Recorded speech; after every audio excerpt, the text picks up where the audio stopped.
Өнөөдөр бидний урилгыг хүлээж авсан нэр зохиолч Монгол Улсын гавьяа зүтгэлтэн Аюур зан.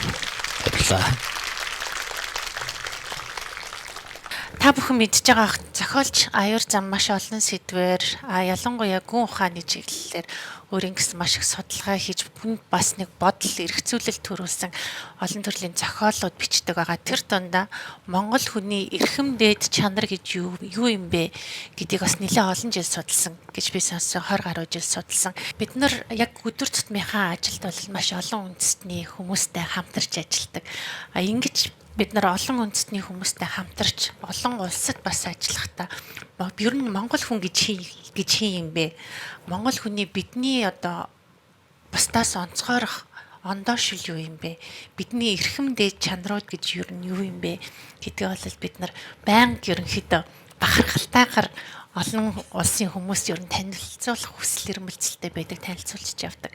Гэхдээ таны саналыг бид нар бас өнөөдөр сонсомоор байна. Та бас олон судалгаа хийсэн. Энэ хугацаанд бас нэлээд их юмыг бас эргцүүлж энэ номнуудаа бичсэн байгаа. Таны номыг бас унсан залуучууд гэсэн чинь бас олон байх шиг байна. Тийм учраас тань тавих хамгийн ихний асуулт бол Монгол хүн гэж ер нь хин юм бэ таны бодлоор? Бүгдээрэнд чинь энэ өглөөний Монголын айлтгая. За намайг урьж энэ ярилцлагад оролцуулж байгаад баярлалаа. За Монгол хүний эрхэм чанарууд гэдэг ойлголтыг би одоо тусгайлаад одоо Монгол хүний эрхэм чанар юу юм бэ гэж мундаг судлаад байсан юм бол байхгүй. Тэгэхдээ 2002 онд хэвлэгдсэн элб зэрэглээ гэдэг нэг жижигхэн бэсрэг арман байдیں۔ Тэр арманыг биччих үеэс эхлээд би нуус төвчний тухай санаануудаа тэмдэглээд явж байсан. Тэр нь одоо үндсэндээ 2002 оноос гэл болохоор нэлээд удчихжээ л дээ. Тэгээ энэ хооронд өрмөц маягаар санагдсан санаануудыг тэмдэглэл маань нэлээд их болсон болохоор би 2015 онд тэднийг зэгцлээд Тэнгэрийн судар гэсэн нуус тавчааны холбор маягийн нэг ном гаргасан. Тэр нь бол нуус тавчааг нэлээд өөрөөр харж болох ямар өнцгүүд байна гэсэн. Тэгтэл яг энэнийг хараад явж явах үед өөрийн ирэхгүй цаанаасаа гарч ирдэг нэг зүйл бол нуус тавчаанд төрслөгдөж байгаа монгол хүн өнөөгийн монгол хүн хоёрт ялгаа байна уу? Яг харахгүй эргэцүүлж бодхоос өөр аргагүй тийм байдалд орд юм билээ л дээ. Нуус тавчааны бичлэгийн онцлог бол одоо нуус тавчааг бол бид нар бүгдээрээ мэдж байгаа хүүхэд байгаасаа уншсан. Гэхдээ нуус тавчаа ямар онцлогтой бүтээл юм бэ гэхээр биднийг одоо Монгол үндэстний эцэг гэж болж болох Монгол үндэстнийг дарахаа бодрохаа нөөжтийг нэгтгэхэд Монгол гэдэг нэрээр өөрийнхөө аймгийн нэрээр бүхэл бүтэн улс байгуулад тэр үндэстнийг Монгол гэж хэдэн үеийн туршид одоо бараг нуус тавчаа бичигдснээс хойш гэж бодоход 900 жил ингээд бодглоор 1000 гаруй жилийн туршид Монгол гэдэг үндэстнийг Монгол гэдэг нэрийн дор зангидсан тэр Чингис хаан гэдэг агуу сууд хүний амьдралаар дамжуулаад ер нь монголчуудын өөх түүхийг нэлээд уран сайхны өрмөц байдлаар бичсэн ном. Ихэнх хүмүүс энэ түүхийн ном биш ээ. Энэ бол уран зохиолын ном, магадгүй 13 дугаар зууны үеийн новелч гэдэг юм уу тийм маягаар хандаад байдаг. Гэхдээ энэ бол монголчуудын уламжлал нь өөрөө одоо жишээлбэл монголчууд ч юм ярихдаа аль болох уран цэцэн ярьдаг, гоё адилтгал зүйрлэл хэрэгэлдэг ийм хүмүүс учраас бичсэн бичлэгийнх нь монголчуудын бүх томьёолж исэн эрхэлж давчаалсан бүх түүх нь дандаа уран цэцэн үгээр бичигдсэн байдаг. Тийм болохоор уран найруулгатай бичсэн учраас түүх биш гэж үзэх гээд байдаг. Гэтэл угаасаа л монголчуудын онцлог нь тийм юм. Угаасаа нүүдэлч ард түмэн өөрсдийнх нь нөгөө сэтгэлгээ нь тийм учраас уран найруулга хэрэгэлдэг. Тэр нь одоо нэлээд академик маягийн боловсралтай түүхчдэд харахад бол цэвэр фактууд биш, дандаа бас нарийн яатсан болохоор энэ түүхийн зохиол биш юм шиг ярьдаг тийм ойлголт байдаг. Яг үндийн бол биднэрт байгаа хамгийн чухал Монгол хүнд байгаа хамгийн чухал үн цэнтэй ном бол нуус тавчаа. Нуус тавчаан дотор бид нар монгол хүнийхээ эрхэм чанарыг яагаад олж харах боломжтой юм бэ гэхээр нэгэнт биднэрт хамгийн үнцэнтэй ном нуус тавчаа юм бол хамгийн үнцэнтэй ном дотор минь монгол хүний тухай ер нь ямар сэдвүүд хүндсэн юм бэ гэдэг. Ингээд түүгээд үзсэн би энэ монгол хүний эрхэм дээд чанарууд нуус тавчаан гэдэг энэ бэсрэг жижигхэн дээр монгол хүн гэсэн 3 багц дотор байгаа нэг жижигхэн энэ номон дотор би түүгээд нэг 14 би энэ бол 14 хүн эрхэм чанар гэж байгаа юм биш. Зөвхөн ер нь 14 жишээ болгоод бид нар хүүхдүүдтэй энэ 14 чанарыг өвлүүлчих юм бол монгол хүн ямар ч үед хэдэн ч үе өнгөрсөн монголоор байж явах боломжтой биш үү гэсэн санаа сэтсэн. Энэ бол мэдээж нэг мундаг тийм эцсийн гаргалгаа биш. Энийг зөвхөн хүмүүст санаа болоосай л гэж бичсэн тийм ном. Тэгвэл бид нар юугаараа энэ нууц төвчөг яагаад онцлоод нууц төвчнөөс өөр олон их сурвалжууд байгаа мөртлөө яагаад нууц төвчөг яагаад байгаа юм бэ гэвэл ерөнхийдөө одоо нүүдэлчин ард түмнүүдийг үлдээсэн өв гэд харахаар яг монголчуудын Монголын нууц төвчөг үлдээсэн шиг хэмжээний бичгийн өв үлдээсэн өөр нүүдэлчин ард түмэн байхгүй байгаа юм. Тэгэхээр бид нар суурин иргэншлийн хувьд л өөр шүү дээ. Одоо жишээлбэл гэхдээ бид нар суурин иргэншил, нүүдэлчин иргэншил хоёрын дунд байдаг ялгаануудыг бид нар ямар өнцгөөс нь харах уу гэдгээс болоод заримдаа бол одоо энэ чинь нүүдэлчин иргэншил бол иргэншил биш гэж үздэг ч хүмүүс байна. Гэтэл нүүдэлчний соёл, нүүдэлчний иргэншил гэдгийг тусад нь авч үзэхгүй бол болохгүй ондон зүйл юм байна гэдээ одоо эрдэмтэд шал өөр концепц гаргаад ирсэн байна. Тэгээд бидний хөршүүдтэй ханддаг хандлага манайх ч одоо хоёр маш том мундаг хөрштэй. Хоёр одоо дэлхий дээр хамгийн хүчирхэг гэж яригдах хоёр улсын дунд байдаг. Итэл бидний цөөхөлийн байдаг хүмүүс энэ хоёр хөршөөс өөрийгөө яаж онцлогоо авч үлдэх ёстой. Бид нэр хараад байхад одоо Азийн маш олон улсуудыг харж байхад жишээлбэл Солонгос, Япон гэхтэл ханзны соёлд орцсон. Ханзны соёлоос л бүх юмаа хэлбэрж үлсэн. Одоо жишээлбэл Солонгосын ёс зүйн бүгдийг күнзийн суртал байх жишээ.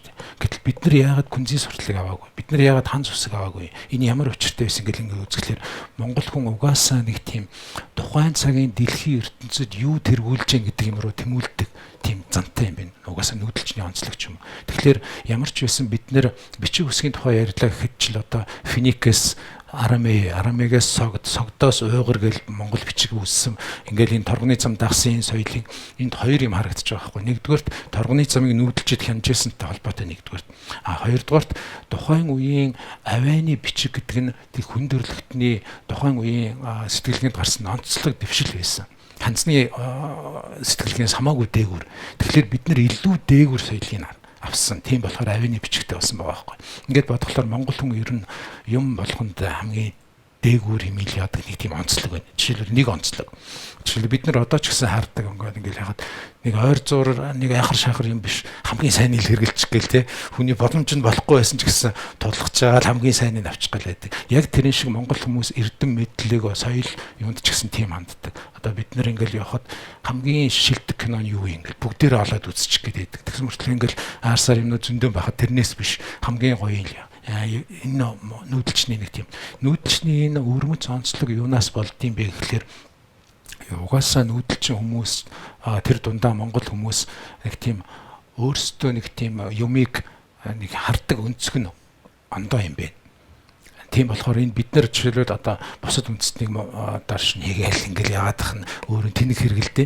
Тэгтээ биднэрт нэг өөрийн гэсэн онцлог байгаа гэж ярихлаар нөгөө онцлогуд маань явж монголчуудыг илүү нэг сүрхий тусгай хүмүүс юм шиг харагдуулчих гээд. Энэ мэдээж бид нар болгоомжтой хандах хэрэгтэй. Гэхдээ монгол хүн ямар онцгой чанаруудтай юм бэ гэж ингээд харахлаар бид нар өнөөдөр зүгээр энэ номон дээр дурдсан байгаа чанаруудыг ингээл яг энэ тажид байвал барагдахгүй. Тэгвэл өнөөдөр бид нэглэн хэрэгцэгтэй цаг үед амьдарч байна.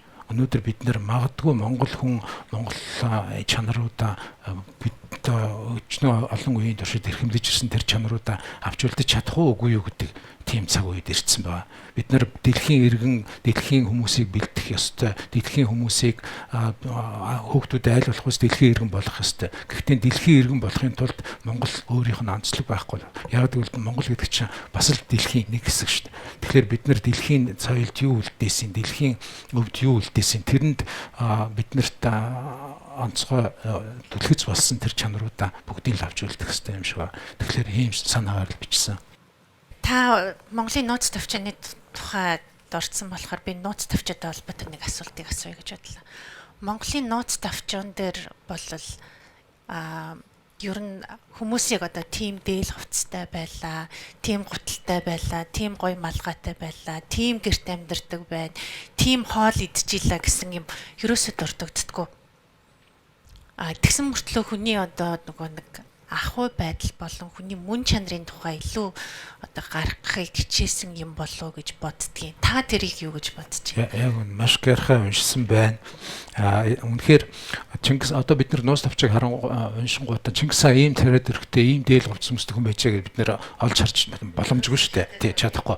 Тэр чүтэл монголчууд тэр үед ийм гэртэй байжээ, гэрээ ингэж барьдаг байжээч гэж байдаггүй. Ягаад гэвэл нэгдүгээрт энд хоёр тал байна. Нэгдүгээр тухайн үед үеийн 13 дугаар зууны тэр зохиогч нь бүх 13 дугаар зууныхаа уншигчдад зориулж бичсэн учраас хүн болгоны мэддэг юмыг тоочаагүй. Хоёрдугаарт угаасаа монгол хүмүүс ахуйд онцгой ач холбогдол өгдөг. Тэгэхээр тэр хүн ямар дээл өмссөн байна, одоо ямар яатсан байна, яг тэрэнд тэр яг нуус тавчааны зохиогчийн нэг гоё монгол хүний нэг үнэхээр монгол хүний нэг онцгой чанарууд харагддаг. Морийг бол ерөөсөн заавал бичиж байгаа. Ямар зүстэй, ямар морь, тэр ч дээл одоо сүүл нь ямар бүтэн зарим аюуг нь одоо Хэрэди ван хаан гэтэл хөрхи ядраал үрээд ирэхэд нэг сохор халиу морь унтсан байх жишээтэй тий. Сохор морин сохор тэгээд юу гэдгийг хүртэл бичиж байгаа. Тэгэхээр бол тэр морь бол хүний монгол хүний ингээд өөрийг илэрхийлдэг зүйл байсан байхгүй. Тэгэхээр тийм илэрхийлдэг тийм хийсвэр зүйлүүдийг бүгдийн сайн бичдэг мөртлөө ямар дээлтэй ямар гуталтай байгааг хичнээн ч ядарсан хүн байсан, уранхай дээлтэй майжгийн гуталтай байсан гэж бичихгүй байгаа. Яг гэвэл тэр гутал мутал бол тэр хүмүүст нүдэнд нь өртдөг зүйл биш байсан байгаа байхгүй. Гэтэл монгол хүний нүдэнд юу өртдөг байсан гэхээр тэр хүний чанар. Одоо жишээлбэл Борчуу гэл тэгэхэд Борчууг бол хамгийн гоё онцгойгоор бичсэн. Борчуу бол зөвхөн Чингистэй нөхөрлөхийн тулд ганцхан нэг нөмрөөл нэг бөгтөр хонгор морио унаал хүрээд ирсэн тий. Гэтэл энэ хүний энэ чанаруудыг бичнэ гэдэг нь өөрөө ер нь нуус тавчаа монгол хүний мөн чанарын тухай ном юм шиг одоо биднэрт ойлгогдож байгаа. Угаасаа эн чинь монгол хүн магадгүй одоо биднэрт одоо ч гэсэн биднэрт үлдсэн нэг тийм чанар байна. Монгол хүн нэг за нэг ийм ячи та энэ нэг ингэс юм да гэж одоо танай нэг хэдэн үе дамжсан ийм юм да энэ гэж хүмүүс ингэхээсээ илүү тэр маань ийм хүн байсан юм да гэж ярих яриа нь илүү одоо аав чинь ийм хөргөтэй хүн байлаа гэж ярьдгүү шүү дээ. Тэгсэн мөртлөө аав чинь ийм зантай хүн байлаа гэхэд тэр хүн монгол хүнд илүү тусдаг. Тэгэхээр монголчууд ерөнхийдөө ахуйгаас ирэх ангид одоо бид нэр тэр чанараа алдж гин үү яаж энийг бас эргэцүүлээ бодох хэрэгтэй юм шиг байна. Би яг танаас асуух гэжлээ. Ер нь бол түүхэндээ яг одоо бидний мөн чанар бол бид нар бол ахуйдаа биш хүний сэтгэлгээ мөн чанарт нь илүү ач холбогдол өгдөг байсан ард юм байна. Гэтэл одоогийн орчин үеийн монгол хүн нэг та ер нь юу гэж харж байна? Бидний одоо ёс суртахуун үнд зүйл мөн чанар хэрхэн өөрчлөгдөж хувьсж байгааг таны бодлоор яаж өөрчлөгдөж хувьсж байна? Би одоо ганцхан жишээ хэлэхэд монголчууд биднэрт одоо бахарах юм юу вэ гэдэг үзэхлээр өнөөдөр үнэхээр бид нар мэдээж бахарах юм олон бий. Гэхдээ биднэрт түүхээс илүү бахарах онцгой зүйл байхгүй. Одоо монгол хүн гэж хэлэхэд бидний баг Чингис хаан ч гэдэг юм уу одоо 13 дугаар зууны эзэн түрэн гэдэг бол монгол хүн борын цааталт нь давхар ингээд дам явж байгаа нэрийн ууц шиг тийм биднээс салшгүй бид тэргээр бахархдаг тийм. Гэтэл тэрнийг сүүлийн үед бол бүр доош нь хийдэг хүмүүс нэлээд их болцсон. Одоо тэд нар бүр нэлээд дэвшилтэд үзэл тооцогдоод за Чингис хаан гэж хинчээ нэг социализмын үеийн юмыг баг эргээ яриад шүү дээ. Алуурчин талуурчин шиг тийм үү те. Тэрнээс гадна ер нь эн чинь үний юм уу? Үнэн тийм түүх байсан ч юм уу? Энэ баг зохиомжтой ч юм уу? Нуус тавчаа гэдэг чинь зүгээр уран зохиол юм биш үү гэдэг юм уу? Иймэрхүү. Гэтэл бид нар өөрийн гэсэн үн цэнтэй одоо эрхэмлдэг юмгүй болчих юм бол монгол хүн байхan болно. Ерөнхийдөө одоо монгол хүнийг ямар чанарууд нь яад ингэ тэгэхээр одоо жишээлбэл монгол хүн андын журам гэдэг байна. Жишээлбэл Чингис хаан Жамуух хоёрын анд бололцсон түүх тэгээд Чингис хаан бусад нөхд ер нь Чингис хааны өөрийнх нь ойр түрээлэл дотн тэр цэргийн юу гэдэг бол ямар нэгэн дарга цэргийн юм уу эсвэл нэгэн удирдагч болон тэрнийг дагалдагч тийм биш яг нөхөрлөлийн юун дээр тогтсон улс байсан байгаа байхгүй. Чингис хааны одоо улс байгуулад хамгийн гол хоёр эрх мэдлийг өгсөн Борчи Мухали гэд хоёр хүн гэхэд хоёулаа өөрийнх нь бүр хамгийн дотн нөхдөн. Тэгэхээр монгол хүнтэй нөхөрлөж чаддаг. Тэр нөхөрлөлтөд үнж байж чаддаг. Тэр нөхөрлөлөөс ямар ч үед урвдаггүй нэг тийм сайн.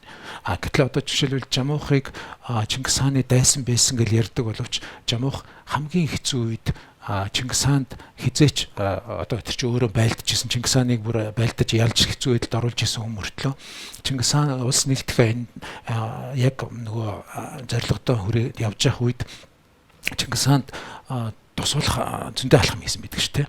Одоо жишээлбэл тэр 8-тай байлдахад ч юм уу ингээл яасан. Тэгэхээр энэнийг хүмүүс ойлгодгүй ямар сони энэ хүн одоо тагнуул байсан юм болов уу? Ер нь тагнуул хийгээд явж исэн үе юм болов энэ.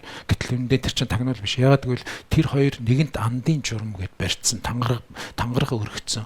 Тэгэхээр Монгол хүний хувьд анд байна гэдэг нь өөрөө зүгээр нэг тийм асар болд ирэх ашигаас дээгүүр. Ер нь Монгол хүн зүгээр нэг энгийн тийм зүйлээс илүү хэмжээнд тийм тавьдаг журамтай хүмүүс байсан ба.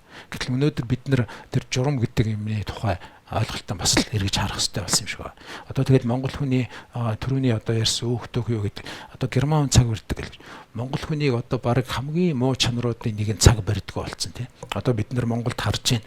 Бид нар ямар ч арга хэмжээ цагтаа эхэлдэг. Тэр читэл их хурлын чуулган бүр төр засгийн том юунууд ч гэсэн цагаан барьдаггүй. Энэнийг бүгдээрээ бид нар одоо энэ Улаанбаатарын төгжөө мөгжөөгөл хэлдэг юмтай холбож. Гэтэл яг үнэндээ бол цаг барьна гэдэг нүүдэлчин хүмүүсийн оршихуйн бүр анхдагч зүйл байсан. Ягаад гэвэл нүүдэлчин хүн цагтай уралдаж амьдрахгүй бол амьдрч чадахгүй, амьдрах боломжгүй. Ягаад гэвэл манай цагаагаар ч өөрөө эрсдэс уур амьсгалын хэцүү байдлаас болоод бид нар өнөөдөр сайхан дулаахан байна гэдэгт маргааш өглөө гинт цас орчиж магадгүй, гинт шуурга шуурч магадгүй, юу ч болж магадгүй. Тийм болохоор Монгол хүн цагтай уралдаж амьдрдаг. Энэ нь бол нууц төвчөн дотор бас байж байгаа. Одоо ингээл хэд нартай их гэл хоцорсноос нь болоод зэмлээл бүр цагаан бариагүй хүний зэргийг бууруулдаг байсан энэ. Тэгэхээр бид нар цаг барьдаггүй нь юунаас болсон гэхлээр өөрсдөө төрийн эрх мэдлээ алдсан үеэс одоо бид нэр эргээл аюул олон жишээг харахад манжийн үед бол монголчууд ерөөсөн цаг хугацаа гэж яадаг. За маргааш гэлдэг. Маргааш нь болохоор өдөр уулзна гэл өдөр нь болохоор орой олтол алга болчдөг ч гэдэг юм. Ингээл хүмүүсийн тэмдэглэл зөндөн ба. Гэтэл бид нар манжийн үед 200 гаруй жил зөвлөлтийн социализмын үед одоо 70 жил гэдэг ихлээр бид нар өөрийн гэсэн толгойг байсан тэрний 300 жилийн зуршлаа өнөөдөр бидний монгол хүмүүсийн язгууртаа угаасаа л ийм байсан юм шиг яриад. Гэтэл монгол хүн угаасаа тийм байгаагүй. Ямар айхтар цаг барьдаг байсан бэ гэдэг. Тэгэхээр бид нар ер нь өнөөдөр уламжлал гэдэг юм социализмаас юм уу эсвэл тэр ёс зүй гэдэг юм зөвхөн буддизмаас харах хэрэгтэй биш. Ямар үед монголчууд хүчрэхэг байсан тэр үеэс харах хэрэгтэй. Гэтэл бидний нуус тавчаа бичигдэж явах үед монголчууд яг дэлхийн төргүүлэгч улс болох үедээ орцсон байсан. Одоо жишээлбэл бүх үндэстэн өөрийнхөө эрх ашигыг, өөрийнхөө түүхийг дандаа илүүгээр харах хэрэгтэй байдаг шүү дээ. Гэтэл бид нар зүгээр илүүгээр харах шамарч шаардлагагүй. Бид нар бодиттой харахад бидний түүх өөрөө илүү. Жишээлбэл одоо хятад нэг бүс нэг зам гэл айгүй том хөтөлбөр явуулж байна. Энэ дотор торгоны замыг энэ бол хятадын маш том үнд зүйл өрөнд дорны хөдөлтөг хятад үндсэндээ эхлүүлж холбож исэн. Тан улсын үед энэ торгоны зам хөгжлийнхөө оргил үе төрсөн гэж одоо сурталчилж байгаа. Яг үүндээ торгоны замын оргил үе хизээ байсан бэ гэдгийг дэлхийд даяар мэдж байгаа шүү дээ. Факс Монголика бол ерөөсөө яг торгоны зам ямар ч аюулгүй болсныг хэлж байгаа болохоос биш Монголын одоогийн Хэдийн аймгийн Дадал суманд ямар ч хулгай жилгээ байгаагүй гэсэн үг шүү байхгүй. Торгоны замыг хийхэд ямар ч аюулгүй болсон нь монголчуудын үед юм а гэдгийг л дэлхийд даяар Факс Монголика гэж томьёолж байгаа. Тэгэхээр торгоны замын хөгжил оргил байсан үе нь Монголын их эзэнт гүрэнтэй холбоотой байхад өнөөдөр шал өөр сурталчилгаа явж байгаа. Энэ бол угаасаа л тийм. Тэгтээ түүхэнд ханддаг энэ бол тэр улсын буруу биш. Угаасаа тэр улс өөрийнхөө үндэсний түүхийн хамгийн дэвшилт талуудыг бахархал болгож гаргадаг. Гэтэл бид нар бол аль нэг талын тойлохгүйгээр зүгээр түүхийн байгаагаар нь ярихад л Монгол өөрөө тэгэхээр энэ юун дээр Монгол өөрөө энэ онцгой байсан чанар нь юун дээр байсан бэ гэхээр хүмүүсийн ёс зүй дээр тогтож байна. Өндөр дээд ёс суртахуунтай хүмүүс л өндөр дээд хууль сахидаг улсыг бий болгодог. Өндөр дээд ёс суртахуунтай хүмүүсийн бий болгосон улсын үед дэлхийн ертөнц юм уу тухайн үе орон зайд амьдарч байгаа хүмүүс амар тайван аз жаргалтай амьдардаг. Ерөөсөө энэ бол бүр тогтцсон зүйл биш. Тэгтэл бид нар өнөөдөр хүүхдээ өндөр дээд ёс зүйтэй болгоод хүмүүжүүлчих юм бол явандаа манай энэ нийгэмд элдв болоо завхарлууд бүгд алга болно. Бид нэр энэнийг алгуурлал хойшлуулаад хүүхдүүдээ одоогийн цаг үед нь зохицуулаад явуулаад байх юм бол бидний нөгөө илүү эрүүл нийгэм байгуулах цаг маань илүү хойшлол байна. Тэгэхээр бид нэр энэнийг одоо энэ цуглдсан залуучууд ихэнх нь залуу хүмүүс харагдаж байна. Ихэнх нь одоо яг тийм бага насны хүүхдүүдтэй одоо эцэг нь их оронч байх юм бол хүүхэд их оронч болдог гэдэг нэг гоё үг байдаг. Тэрэн шиг одоо аав ээж нь ном уншдаг байх юм бол хүүхэд ном уншдаг бол, аав ээж нь буруу юм хийдэг байх юм бол хүүхэд буруу юм хийх тухай ямар ч бодолгүй гэсэн. Тэгэхээр дандаа зөв хүн болол хүүхдүүд маань төлөвшчих юм бол одоо бид нэр ганцхан жишээ хэлэхэд би жоохон замбраагүй ярьж байгаа шиг байна. Ганцхан жишээ хэлэхэд бид нэр дөнгөс саяхан бид нэр хаад дуртай газараар зам гардаг байлаа шүү дээ. Ерөөсөө 10 жилийн өмнө. Одоо бид нэр хаад дуртай газараар зам гарах юм байсан. Заавал гэрэл хүлээдэг, эсвэл заавал гарцтай газараар. Энд бид нэр өөрсдөө тийм болчоогүй. Хүүхдүүд мэ тэгээд ихэлсэн. Бид нар хүүхдүүдийн дэргэд ичээд хагварч хамаагүй зам хөндлөнгөөхөө болцсон. Тэгэхээр хүүхдүүд маань тэр яасан гэхээр хүүхдүүд маань ерөөсөө л нэг бол гарцтай газараар, нэг бол гэрэл төхөө үлээгээд ногоон гэрлээр гарах хэрэгтэй байна гэдгийг сургууль заалаад хүүхдүүд юмыг тусгаж авахтаа маш сайн байдаг болохоор нэгэнд бид нар хүүхдүүдийн дэргэд буруу юм хийхэд ичгэвтер болсонтой адилхан хүүхдүүдийн бид нар зөв болгоод хүмүүжүүлчих юм бол бид нар өөрсдөө дагаад эн чинь өөрсдөө бидний нийгмийг илүү эрүүл болгоход амархан бол. Тэгэхээр бид нар яг тэр эзэнт гүрний үеийн өндөр ёс зүйтэй одоо тэр өөрийнхөө хувийн эрх ашигаас илүү улсын эрх ашигыг тавьдаг, үндэсний эрх ашигыг тавьдаг тийм хүмүүстэй болсон цагт энэ улс өөрөө л аяндаа явчихна. Тэгтэл бид нар өнөөдөр одоо улс төрчдийн маш олон муу жишээг харж байна. Тэр хүмүүс их магадгүй тэн донд ерөөсөө их оронч байх гэдгийг ямар ч ойлголтгүй хүмүүс зөндөө явж байгаа шиг байна шүү дээ. Гэтэл бид нэр тэр хүмүүсийн өнөөдөр бид тэр хүмүүсийг яллах гэж байна. Үндэ тэр хүмүүсийг анханаас нь тэгж хүмүүжүүлээг энд том тийм тухайн цаг үеийн том гажуудал яваад байгаа шүү. Тэгэхээр бид нэр магадгүй тэр хүн өөрөө үндэс угсаагаа нэх боддгоо. За тэр хүүхдүүх яах вэ гэдэг хүн байлаа гэж бодно. Тэгэхээр тэр хүн хүүхдээ үндэс угсаа хүүхдүүхийг эрхмэлдэг хүн болгож хүмүүжүүлэхийн тулд өөрөө давхар өөрийгөө өөрчлөх хэрэгтэй. Тэгэхээр хүүхдтэйгээ хамт зэрэгцээд магадгүй тэр хүн одоо болтол үндэсний үзэлтэй биш 30 хүрсэн хүн байж болно. Тэр хамаагүй. Тэр ягаад гэвэл тэр хүнийг тэр нөхцөл нь тэгэл бүрдчихэж. Тэгтээ тэр хүн яадаг ч байсан Монгол үндэстний нэг хэсэг болж явсны хувьд өөрийнхөө хүүхдийг үндэсний их оронч үзэлтэй болгож хүмүүжүүлэх үүрэгтэй. Энэ үүргийнхээ хүрээнд тэр өөрөө хүүхдтэйгээ дагаад өөрчлөгдөж болно. Ер нь бол монгол хүний одоо бидний ДНА ДНА-д байгаа түүхээс бидний өвөг дээдсээс уламжлагдаж ирсэн мөн чанар бол монголчууд бол ёс зүйтэй, хариуцлагатай, андын журмыг одоо яс чанд баримталдаг тийм хүмүүс юм байна. Гэтэл энэ нөгөө нэг олон жилийн түүхийн явцад ялангуяа одоо манжин дарангуулын үед социализмын үед тэгээд дараа нь арчил гараад энэ хугацаанд бол монгол хүний мөн чанар бол ер нь нэлээд ховсон өөрчлөгдөж байгаа юм байна. Тийм үү? Тийм учраас одоо монголчууд бид нар нийгмээрээ илүү эвтэй, хариуцлагатай Монгол улсыг илүү хөгжил дэвшилд хүрэхэд хувь нэмэр оруулдаг байхын тулд энэ мөн чанарыг яаж цаашид одоо хөгжүүлж хадгалж авч үлдэх ёстой юм бэ? Бидний хувьд нэг хэцүү зүйл нь бүр социализмын үеэс тогтцсон нэг зүйл нь хүүхдээ сургуульд даатгачдаг. За эхлээл цэцэрлэгт дараа нь сургуульд өөртөө завгүй өглөө цэцэрлэгт хүргэж өглөө арай авлаа, сургуульд нь хүргэж өглөө бутааж авлаа, бусад үед өөрийнхөө гэтэл энэ нь бид хүүхдийг гэр бүлээс хамааралгүй нэг тийм өөр орчин төсдөг тийм нэг юу болгочлаа штэ. Гэтэл энэ яг үүндээ манай боловсролын систем тийм сайн биш учраас энэ хүүхдийг яг бүрэн даатгах болох зүйл биш. Магадгүй тэр хүүхдийг гадаад хэл сурахад юм уу эсвэл тоо бодоход математик, физик ч юм уу бусад нарийн тийм шинжлэх ухаануудын үндсэн мэдлэг олгоход тэр нь хэрэг болдог байж магадгүй. Гэхдээ хүн болоход нь тэр хэрэг болж гэнэ үгүй юу гэдэг өөрөө эргэлзээтэй. Тэгэхээр бид нар гэр бүлийн оролцоо хувь хүний төлөвшөлд ямар чухал юм бэ гэдгийг бас нэлээд хоригдуулсан юм шиг байна. Хуучин нүүдэлчд бол ямар байсан гэхээр яг үндсэндээ одоо монголчууд богино насалдаг байсан нэг 50 бай. Одоо миний үеийн хүмүүс чинь үндсэндээ адуу ургалал нэг эмнэг сургаад явж чадахгүй шүү дээ. Тэгэнгүүт тэд нар яадаг байсан гэхээр малтай хөөцөлдөх юм их ажлуудыг залуучууд хийгээл ер нь миний насны нөхдөөдөөс хойш бол ерөөхдөө ач зээгээ хүмүүжүүлэх ажил өөр хүлээждэг гэсэн шүү. Тэгэхээр бид нарыг одоо бид нар ч гэсэн зах цухаас нь мэднэ. Ер нь монгол хүүхдүүд өвөө эмээтэйг л өсдөг. өвөө эмээгээс үлгэр домог сонсдог. Яг гэвэл залуу хүн үлгэр яриа сууж явах ямар ч завгүй. Тэр чинь нөгөө цаг хугацаатай уралдаж амьдэрдэг нүүдэлчний юу ч амьдрал чинь тийм зөвшөөрөхгүй.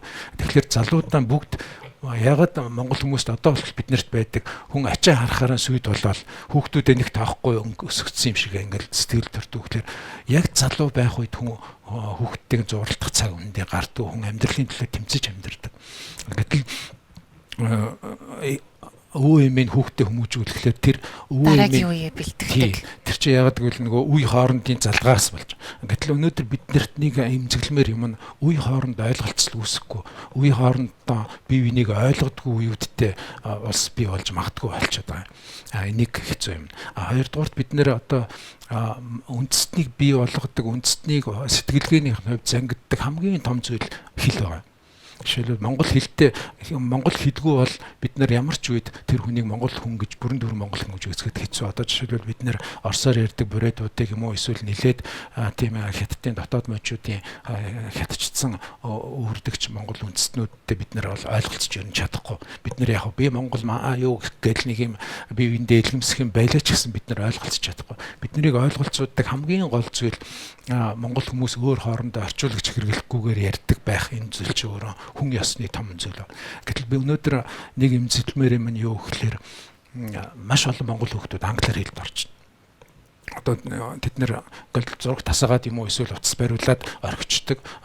Эцэг их нь ажил төрлөө хөөцөлтөд явдаг. Нөгөө хүн гэр бүлийн биш, амьд биш харьцаанд дундаас тэр хүн өөрийгөө олж авч байна. Одоо тэр чүтэл одоо Лайш Легети гэдэг нэг монгол судлаач мундаг эрдэмтэн байдаг. Тэр хүн өвөр Монголд 1920-ад онд хийсэн судалгааныхаа номонд за энэ харчин болон төмөд хүмүүсийн хувьд ер нь ирээдүй байхгүй болчихжээ.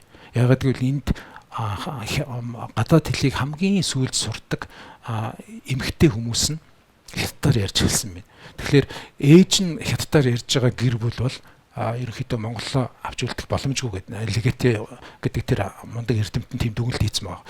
Тэгэхээр үндсэндээ өнөөдөр ээж нь хүүхдтэйгээ англиар ярьж байгаа гэр бүл бол монгол үндэстний одоо оршихуйд зүгээр нэг хэлэхэд занал хийлж байгаа хэрэг байхгүй. Тэгэхээр бид нар би энэний нөгөө нэг бичиг үсгийн тухай номондоо нэг тийм удирдгал маягийн үг бичсэн.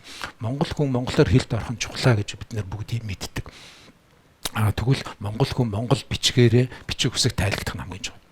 Бид нар өнөөдөр монголоор бичиг үсэг тайлбарлагдсан монголоор хэлд орох гэдэг чинь бас хэрэгжээ тас бодлоо. Яг гэвэл нэг 2-3 тад монголоор хэлд орсон хүүхэд 7-8 тагаас эхлээд нэг гадаад хэлний сургуульд орчих юм бол тэр хүн 15 хүрэхэд монгол хэлнээсээ илүү цаад хэлээ мэддэг болчиход байгаа байхгүй. Тэгэхээр монголоор бичиг үсэг тайлбарлагдана гэдэг нь юу гэхээр монгол хүн зөвхөн ярьдаг байх хангалтгүй бичдэг уншдаг байна гэдэг нь өөрөө тэр хэлний дархлааг маш том авч үлддэг зүйл. Гэтэл бид нэр энэ дээр нэлээд өрөөсгөл хандаад байгаа.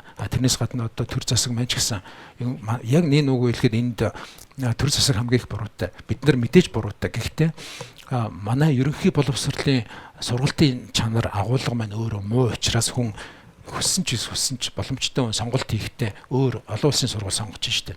Гэтэл олон улсын сургуулийг сонгохоос өөр аргагүй байдалд энэ улсын боловсролын системийг оруулсан байгаа бол энэ төрийн буруу байхгүй. Яг гэвэл төр чи ерөөсөө яг Монгол улсын иргэний төрснөөс нь авахуулаад 18 хүртэл нь төлөвшөх хугацаанд хоёр том үүрэг өөрөө бие хариуцаа гэдээ авцсан байгаа. Нэг нь ерөнхий боловсрол, нэг нь эрүүл мэнд.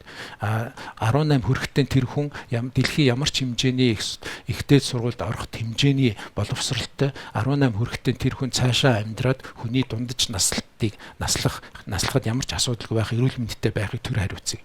Энэ хоёр хариуцсан зүйлийн төр хангалттай хийхгүй байгаа учраас бид нэр одоо маш өөр зүйлд яаж хэлдэг. Тэг хамгийн харамсалтай нь болцоотой хүмүүс өөрсдийнхөө мөнгөөр Монгол улсын биш иргэнийг төлөвшүүлж байжуулж байна. Тэгэхээр таны хэлснээс би дүгнэж хэлэхэд манай залуучууд хүүхдээ монгол хүн болгож цаашид өсгөж хүмүүжүүлэхийн тулд нэгдүгээрт нь сургууль цэцэрлэгтээ битгий даатгаач. Гэр бүлтэй гэр орондоо амьд харьцаа үүсгэх хэрэгтэй юм байна. Тэрний хамгийн чухал амьд харьцааны хамгийн чухал юм бол монгол хэллээрээ уран яруу, зөв ярьдаг монгол хүнийг бэлтгэх нь эцэг их бидний бас үүрэг юм биш шүү.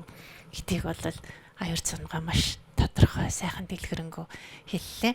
За ингээд бидний цаг ерөнхийдөө бас нэлээд явж байгаа шиг байна. Тэгээ хамгийн сүүлийн асуултыг би танд тавихад манайд олон мянган залуучууд ажилладаг гэж би дурдсан. Энэ компанид одоо манай залуучуудад хандаж хэлэх таны одоо захиас өгч юу байна? Монгол хүний эрхэм дээд чанарын тухай бидний одоо нийгэмд оруулах хувь нэмрийн тухай монгол хүний ондоошлыг одоо цаашид илүү нөгөө олон улсад таниулах энүүгээр бахархаж явах талаар та нэг хэдэн захиас үг хэлээч. Нэг мундаг захиас нь цаашаа зүгээр ямар ч байсан би энд нэг 14 чанарын тухай түүсэн.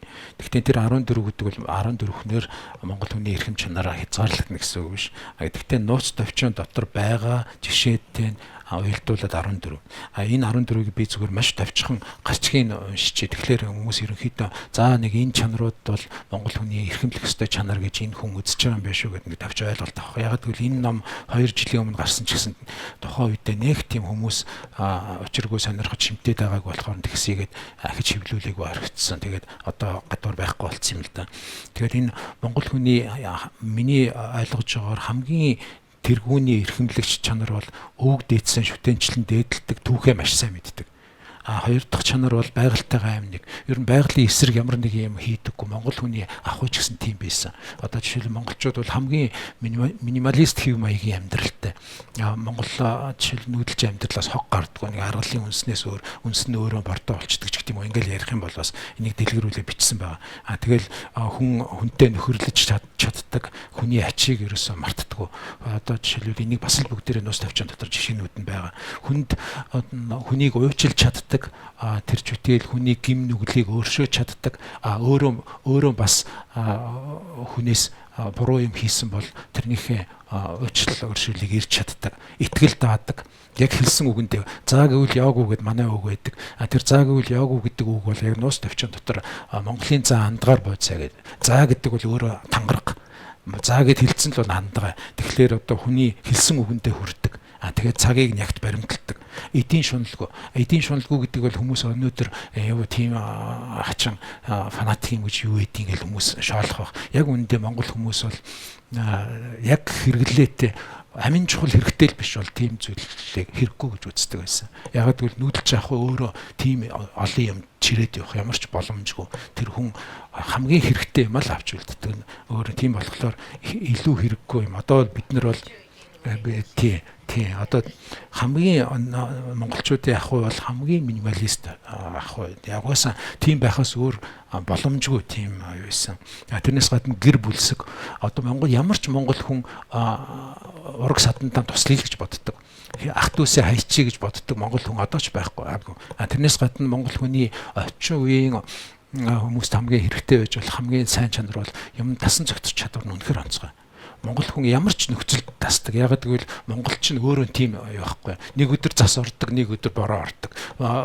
Тийм болохоор алинд нь ч тасч байхгүй бол хүн амьдрч чадахгүй. Тэгэхээр өнөөдөр монгол хүнд өнөөдөр жишээлбэл бидний энийг илүү хийсвэр талаар яагаад үзэхэд өнөөдөр энэ стресс, депрессийн гаралтай элдв сэтгэл готрол сэтгцэн өвчин хүмүүс залуучууд их өртдөг боллоо шүү дээ. Аймаг арал борлоо. Тэгэхээр энэ бол яаж юм гэхээр яг монгол хүний нөгөө аливаа дасан зохицох юу ч бай байдаг юм шиг хүлээж авдаг тэр сэтгэлийн хат байхгүй болсон учраас бид нар ийм юмд айгүй хөртөж байна. Монгол хүний хувьд бол юу ч тохиолдсон магадгүй тэр нөгөө тийм surprise болох тийм юм монгол хүнд байгаагүй. Юу ч болсон гэл зүгээр хүлээж авдаг бүр ямар ч юм тохиолдсон энд тасаж чаддаг байсан. Тэгэхээр амьдралд энэ бол бодиттой илүү ухаалаг хандж байгаа юм шинж. Монгол хүн дандаа бие биендээ сайхан үг хэлдэг байсан. Нуус төвчөн дотор бүгд тийм байна. Нэг хүн ингээл бууга алчаад байж хат нөхөр шорлогдоо гэл нөгөөх нь өгсөө гэл ингээд бүр хоорондоо зүгээр таарлцсан хоёр хүн ч гэсэн бие биендээ дандаа сайхан үг. Энэ саншлаа одоо ч гэсэн хөдөө байгаа. Бид нэр ингээл унгас саваад хоньны наas унгас авж байгаа хүнтэй таарлтан гот. Саваа шандс унгас мянц гэл. Мөр зөх гэл. Хоёр хүн шатар тоглож байгаад хожил хоёр тийшээ. Энд чи яаж юм гэхээр бүх юм нөгөө уур амьсгалыг тийм гоё эерэг зөөлөн болгочих. Гэтэл өнөөдөр бид нэр зүгээр жоохон юунаас болоод сигналдаад хэрэлдээл те. Энд чи уур амьсгалыг ямар муухай явдаж байна. Энд чи нийгмийн уур амьсгалыг хүртэл явдчихж байгаа. Монгол хүмүүс бие биедээ дандаа найрсаг ханддаг тийм хүмүүс байсан. Тэр чүтэл тэр одоо юуны үед 3 их хааны үед ирсэн 3 гадаадын хүмүүний тэмдэглэл байна шүү дээ. Нэг нь Гуйк хааны үед ирсэн Карпини гэдэг папи элчлэн байгаа. Мөнх хааны үед ирсэн Рубрук гэдэг бас нэг Францын сангаартан байгаа. Ховлын хааны үед ирсэн Марко Поло гэдэг бүгдээрнийхэн тэмдэглэл үйлдсэн. Тэр бүгдийн тэмдэглэлээр яг үхлээр монголчууд бие биендээ маш найрсаг ханддаг, хоорондоо хэрэлддэг, дотроо дай хийдэг, бие биентэйгээ ярихдаа дандаа инээмсэглэж ярьдаг. Ямар гоё чанараа бид нар алдсан. Одоо бид нар ингээл энтэнд очихлоор заримдаа санаа зовмор хүн рүү хараад инээчвэл хялцдаг урдаас тийм. Яг бие биен рүүгээ хараад инээдэг энэ соёл гэдэг чинь өөрөө монгол хүний язгуурт байсан зүйл байна. Бид нар хэдийд нь алга болцсон мэдэхгүй. Тэрнээс гадна монголчууд хуулийг маш чанд мөрддөг. Одоо хуулийг маш чанд мөрддөг байсны энгийн жишээ гэхэд Чингис хаан зэлмэд за чи энэ өөрийнхөө урайхан төмнийг ингэж аваа гэд энийг хуульчлаа гэд. Тэр нь бүр ингээд Батмөнх Даян хааны үе хүртэл бүх нөгөө алтан уургийнхан бүх юунуудаа мэдчихсэн мөртлөө Чингис хаан тэгээд хэлсэн гэ зэлмийн юуханд алдахгүй байгаадсэн чинь. Гэтэл өнөөдөр манай хууль чинь дандаа ихэнх хууль орчуулгын хууль учраас мөнгөө монгол хүний язгуур эрхэм чанартай таарч ийнэгүй юу. Тэгэл хамгийн гол нь монголчууд төр улсаа дээдэлдэг ийм юутай байсан гэж бөөнөр хүртэл төрийн дээр яахгүй махгүй. Гэтэл үнэндээ төр маань өөрөө дээдлэгдэх хэмжээнд байх хэрэгтэй байхгүй. Тэгэхээр энэнийг дээр хаанаа л анхаарах хэрэгтэй. Тэгэхгүй бол төр маань дээдлэгдэх хэмжээнд биш, төр маань өөрөө ёс зүйтэй биш байх юм бол хүн төрийн дээдлэх юм болж шнэ чаа.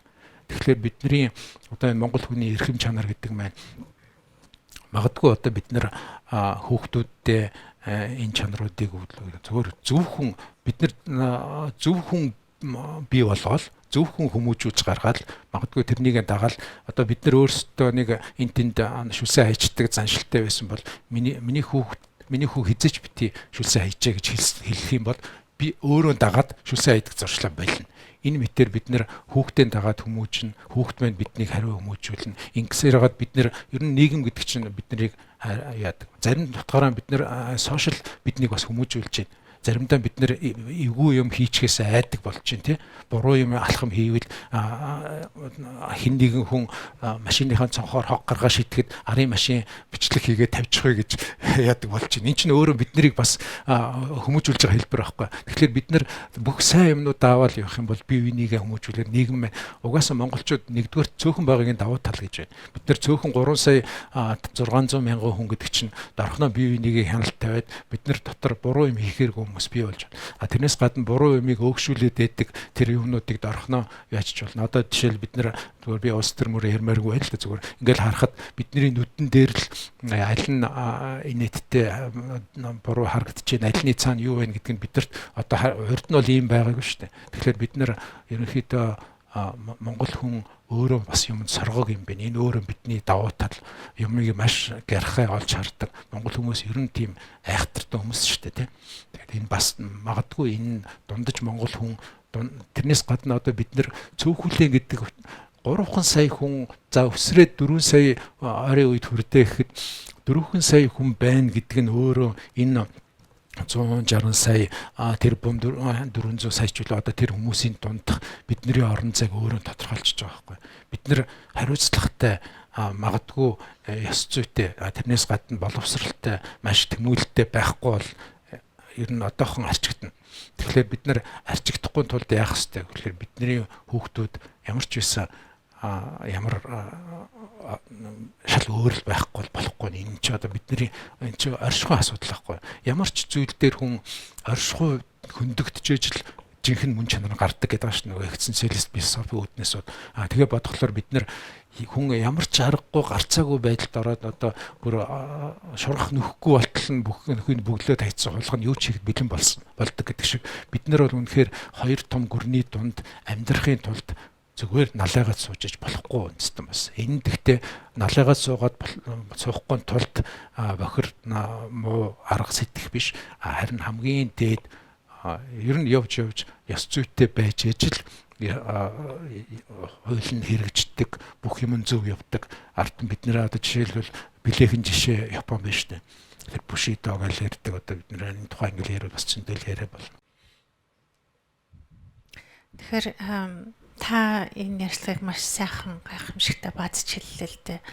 Монгол нууц товчод дурдгдсан монгол хүний мөн чанарыг та өөрийнхөө дүн шинжилгээ хийгээд энэ номонд агуулж бичснийгаа бид нарт сайхан баазч хэллээ. Эндээс харахад монгол хүний мөн чанар гэдэг бол альва нэгэн хүний заавал монгол хүн гэлтгүй те монгол хүн гэдэг одоо оршихуйн хамгийн сайн сайхныг агуулсан тийм мөн чанартай гайхамшигтай тийм үндэс язгууртай хүмүүс юм байна. Гэтэл бид нар түүхийнхаа хугацаанд олон сайхан мөн чанаруудаа бас алдсан юм байна. Тэр алдсан мөн чанаруудаа бид нэр эргэж хараад тэр алдсан мөн чанаруудаа бид нэр эргээд бий болгох юм бол бид нэр одоо ийм нэгдэлтэй сайн сайхан нийгмийг шүү илүү бүтээх боломж бол бид нарт байгаа юм байна гэдгийг ойлголоо. Ингээд бид нарт нэг асуулт хариултын 15 минут байна. Манайхан маш их асуултууд байгаа гэж бодож байна. Эхний асуулт тавьсан 3 хүнд боломжийг олгоё. За, энэ ч микрофон байна. За би тийшээ өгнө. Даваа талаа ашиглаад ихлэ асуучих. Та нөгөө монгол хүний прагматик чанаруудын талаар маш дэлгэрэнгүй ярьлаа, баярлалаа. Нөгөө талд нь зүгээр таны өмнө бичсэн номнуудыг харахаар бөөгийн домог шүгдэн дээр бас нэлээд буддизмтай холбоотой судалгаанууд хийсэн болов уу гэж би ойлгосон.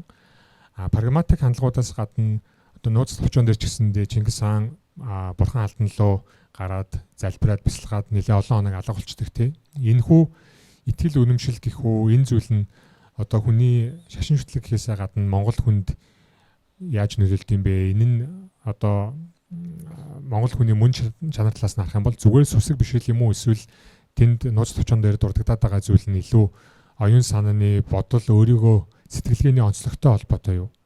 Ер нь тэнгэрч үзэлгээд байдаг тэнгэр шүтлэгийн хамгийн гол амин сүнс нь тэр тухайн өөрийнхөө нутаг ус үг дээдсийнхээ амьдарч ирсэн уул усыг шүтэх үзэл байх шүү. Чингис хааны одоо тэр бурхан алтан руу гараад бүсээ одоо тэрэн дээр бас тодорхой бичиг боловч ямар ч байсан бүсээ тайлаад мөрөндөө өдлгөөд тэгээд малгайгаа нэг гартаа яваад залбираад тэгээд би энэс хойш өглөө болгон өргөж мангатар болгон гэдэг нь одоо өглөө нар мандах болгон маргааш өдөр болох болгонд ялгаж яа ингээд ийгээд амиа даатгаад тэр залбирсан тэр хэсэг тэр хэсэгт бол өөрөө энэ зүгээр нэг удаагийн ёс ам тангараг үлдэж байгаа юу биш. Энэ бол нөгөө уул усаа шүтдэг тэнгэр ханддаг тахил бишлэглийн хэлбэр юм.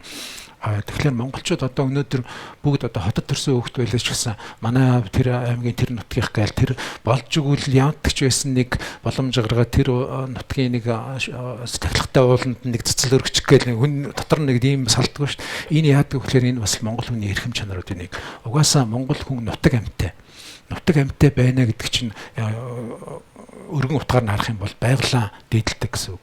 Нутаг амьттай хүн шүтдэг уулынхаа юун дээр ямар нэгэн буруу юм хийхгүй бодно.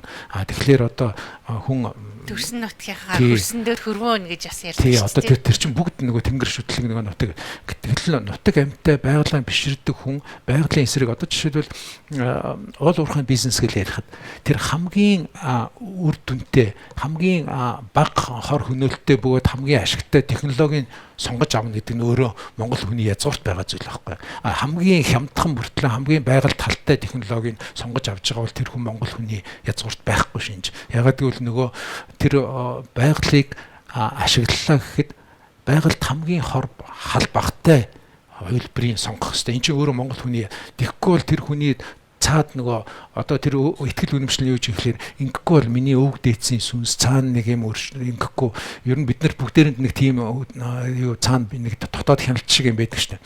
Ямар нэгэн эцсийн өдөр ямар нэгэн юмны өмнө хариуцлага хүлээх ёстой юм шиг санагддаг тий. Хамаагүй гэж боддог хүмүүс зөндөн байна. Гэхдээ биднэрт ямар нэгэн юм бүх зүйл энэ хорвоо чи өөрөө эзэнтэй юм уу эзэнгүй юм уу хамаагүй бүх зүйл ямар нэгэн тэгш тэнцвэртэй байдаг. Тэр тэнцвэрийг алдагдуулсан бол ямар нэгэн хэмжээний бас тэрнийхээ төлөөсийг үүрхийг гардаг. Энэ бол шашин бурхантай холбоогүй ерөөсөө л энэ хүний анхдагч дотор нь байдаг зүйл. Бид нар бүгдээрээ одоо огт шашингүй хүн ч гэсэн бидний цаана ямар нэгэн зүйл биднийг харж байгаа юм шиг сэтгэл үргэлж байдаг те. Энэ өөрөө монгол хүний эрхэм чанаруудын нэг юм л да. Сайн байна та. хөдөлмөрлөхийн талаар нэг асуулт асууя гэж бодлоо. Тэгээд малчин айлд очихоор 7 хоногийн 7 өдөр завгүй ажиллаад ах юм.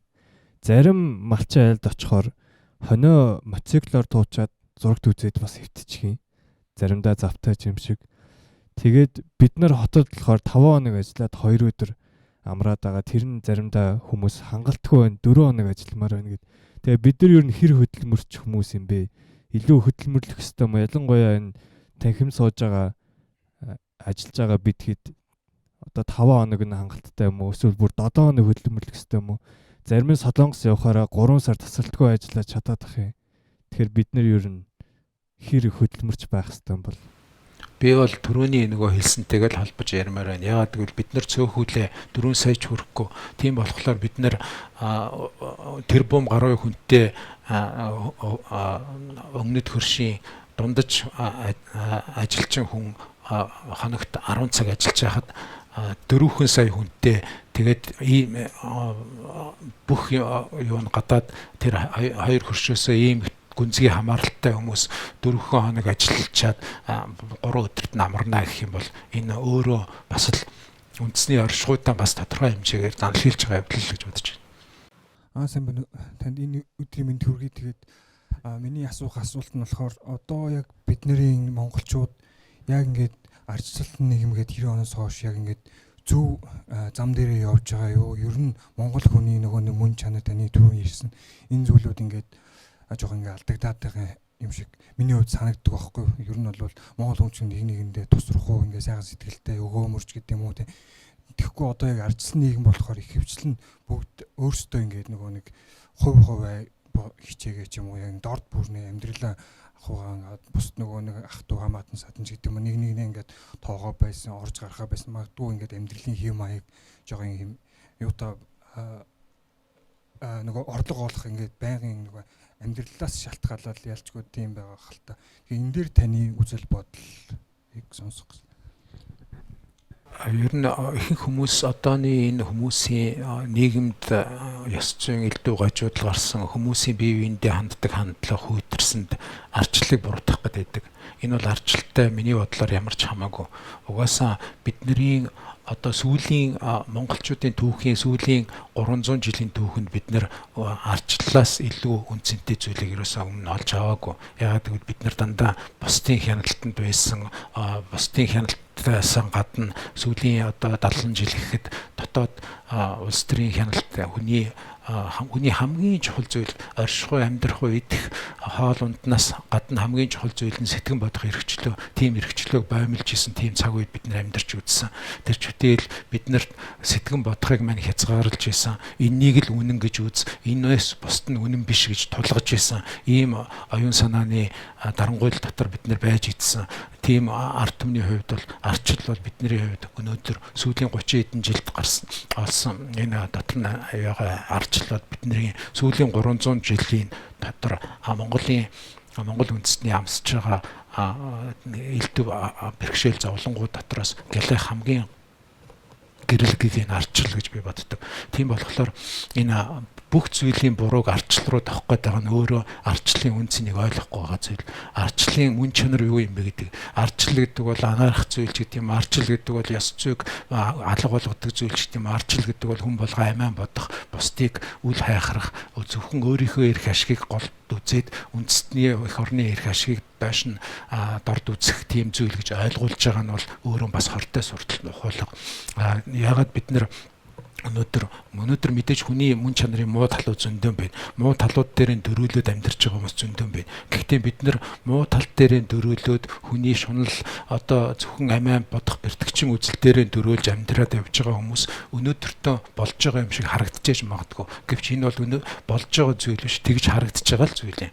Юм болгон харагдаж байгаа шиг байдаггүй. Тэгэхээр бид нар үр дүнгийн өөр замаар бүтдээ тэргөө олж харах болно. Тэгэхээр бид нэр маш том оюун санааны хувьд бид нэр одоо жишээлбэл бид хоёр энэ сэдвээр 50 жилийн өмнө ярих юмарч боломжгүй байсан. Бид нэр өнөөдөр ямар ч сэдвээр ярьж болно. Тэр жишээл 50 жилийн өмнөөр ярихыг зөвшөөрөгддөг байсан сэдвэрч бид нэр ярьж болно. Тэгэхээр бидний хувьд өнөөдөр ямар нэгэн оюун сэтгэлгээний хаалт, бидний хувьд ямар нэгэн бидний амыг барьдаг зүйл байхгүй. Гэхдээ одоо ахаад бидний амыг барьдаг зүйл бий болох гээд бас зарим хүсэж байгаа тийм хэсэг байхыг үгүйсэхгүй. Гэхдээ хамгийн гол нь бид нар энэ үеийг ардчлалын амтыг мэдэрсэн ард түмэн. Энэ бол ардчлалын амтыг мэдэрсэн ард түмэн байна гэдэг бол өнөөдрийн Орос, өнөөдрийн Хятад байхаас хамаагүй илүү давуу тал бид нар энэ нь бол бидний хувьд үнэхээр бахархалтай зүйл.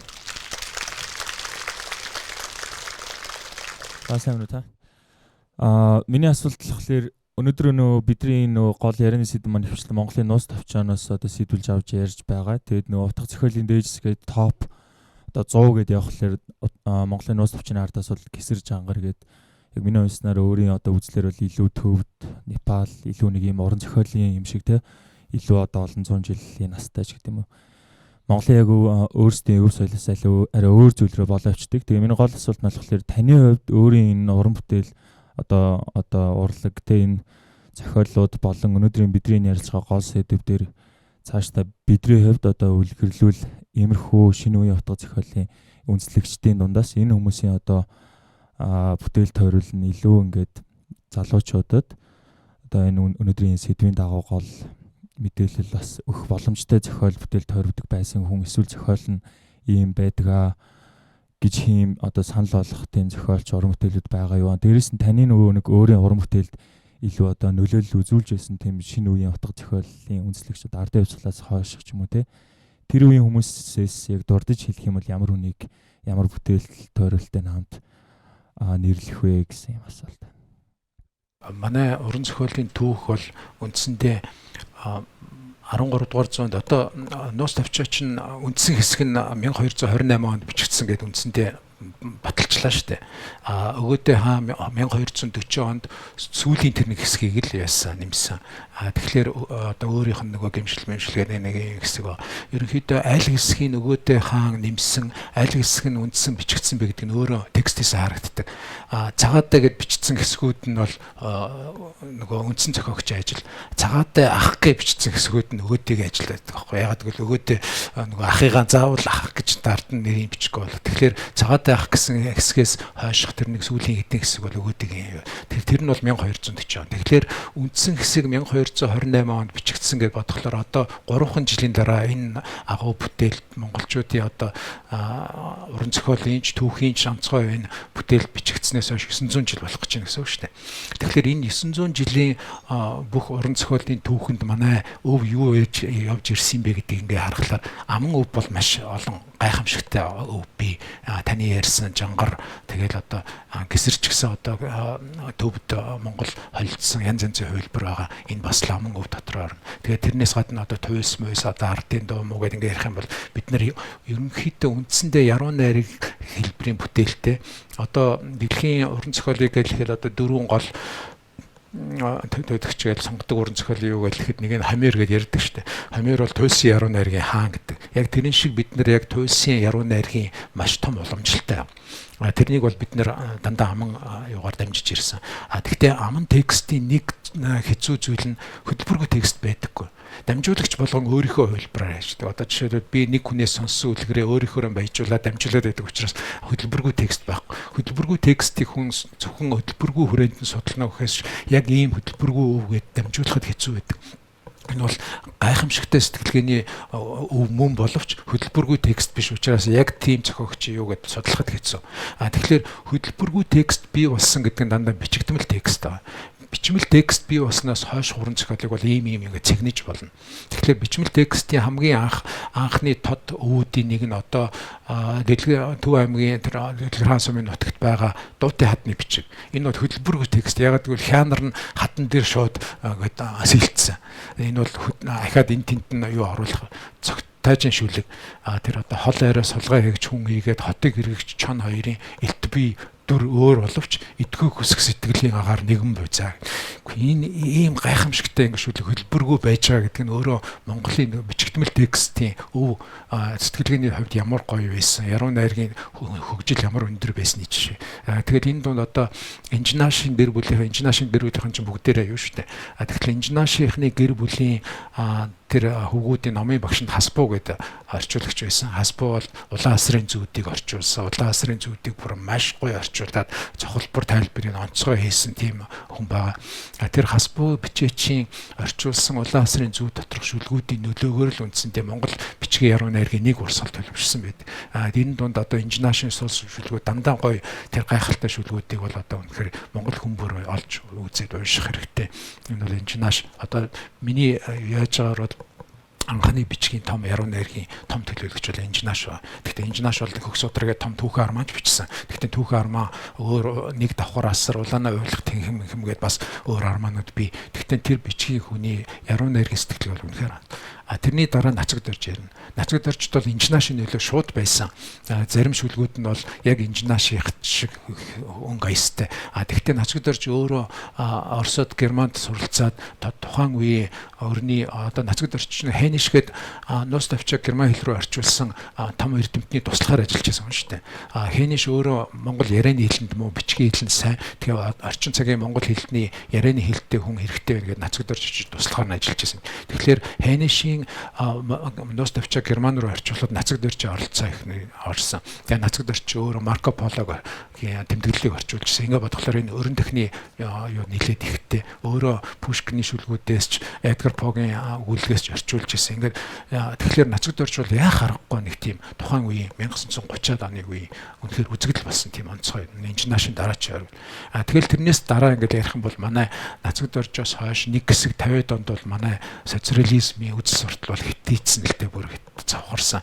Тэнд чинь бүр ноос бол алт малт гэдэг шүдэг хүртэл бичих хэмжээнд л хүрсэн. Ямар ч яруу найргийн номын эхний хэсэг заавал их орон Монгол ардын хувьсгалт намын магтуу гэдэг юмнууд бичиж номон батлуулдаг байх жишээ. Гэтэл энэ үе өнгөрсний дараах юм уу энэ үеийн сүүлийн үед гарч ирсэн бас нэг өвөрмөц яруу найрагч бол Урайхаа. Жишээлбэл Урайхаахын жишээлбэл би энд одоо олон юу ярихгүй тул ганцхан мөр шүлгийг хэлээ л да. Доктой дөрөн өвөл. Тэр захаа гэдэг нэртэй шүлэг.